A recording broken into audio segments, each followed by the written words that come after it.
దట్టమైన నల్లమల అడవుల్లో ఒకే శిల మీద 8 శివాలయాలు. కరువు వచ్చినా వరదలొచ్చినా స్థిరంగా ప్రవహించే జలపాతం. 3 రూపాల్లో దర్శనమిచ్చే త్రిముఖ దుర్గాదేవి. అదే ఆంధ్రప్రదేశ్ రాష్ట్రంలోని ప్రకాశం జిల్లా చంద్రశేఖరపురం మండలంలో ఉన్న భైరవకోన.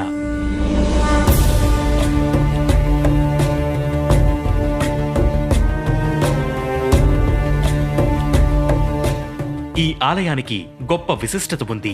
పల్లవరాజు మహేంద్రవర్మ సహజంగా నిర్మించే ఆలయాలతో పోలిస్తే కొండలలో నిర్మించే గుహాలయాలు శాశ్వతంగా ఉంటాయని నమ్మేవాడు. ధాన్య కటకంలో అంటే ఇప్పుడు ధరణికోటగా పిలువబడే ప్రాంతానికి రాజ ప్రతినిధిగా ఉంటే మహేంద్రవర్మ గుహాలయాల నిర్మాణాలను ప్రోత్సహించాడు. అప్పుడు నిర్మించిందే ఈ భైరవకోన.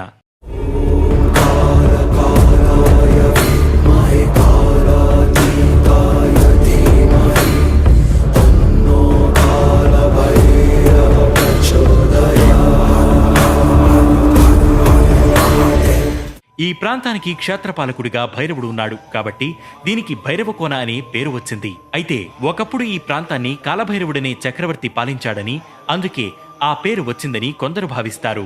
కానీ వీటికి సరైన ఆధారాలు లేవు. పల్లవుల కాలంలో నిర్మించిన పర్వత గుహాలయాలకు భైరవకోనలోని శిల్పాలే తార్కాణం.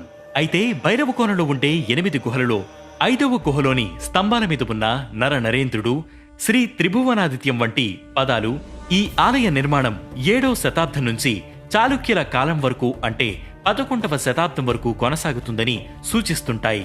భైరవకోనలో అడుగడుగున పల్లవుల శిల్పకళ దర్శనమిస్తుంది. పల్లవుల సాంప్రదాయం ప్రకారం మొదటి గుహద్వారం ఉత్తరం వైపు, మిగిలిన 7 గుహల ద్వారాలు తూర్పు వైపు ఉంటాయి. మొదటి 4 గుహల్లో చతురస్రాకార గర్భాలయం ఉంటుంది. వీటి ముందు ఎలాంటి మండపాలు లేవు. మొదటి 4 గుహల్లో చతురస్రాకార గర్భాలయంతో పాటు మండపాలు కూడా ఉంటాయి. ఈ మండపాలకు ఒకవైపు గణేశుడు, మరోవైపు చండేశుడి అర్ధశిరుడు, ముందు భాగాన నందీశ్వరుడు విగ్రహం ఉంటుంది. దక్షిణ గుహలోని గర్భాలయ ద్వారానికి 2 వైపులా బ్రహ్మ, విష్ణువుల అర్ధశిరులు ఉంటాయి. ఈ 8 ఆలయాల్లో ఉన్న శివలింగాలు ప్రసిద్ధ క్షేత్రాల్లోని శివలింగాలను పోలి ఉండడంతో వీటిని కూడా ఆ ఆలయాల పేర్లతోనే పిలుస్తుంటారు.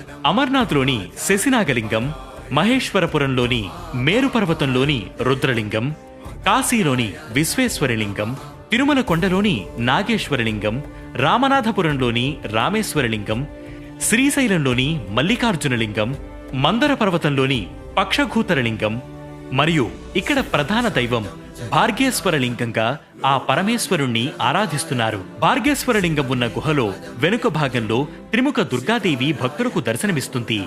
ఈ దుర్గామాత కుడివైపు ముఖం నోట్లో నుంచి జ్వాల వస్తున్న మహాకాళి రూపంలో, మధ్యలో ముఖం ప్రసన్న వదనంతో ఉన్న మహాలక్ష్మి రూపంలో, ఎడమవైపు ముఖం అద్దంలో చూసుకుంటున్న సరస్వతీదేవి రూపంలో ఉంటుంది. ఈ త్రిముఖ దుర్గాదేవి ఆలయానికి ఎదురుగా ఒక జలపాతం ఉంది. ఎంత కరువు పరిస్థితులు వచ్చినా ఆ జలపాతం ఎప్పుడూ ఎండిపోలేదు.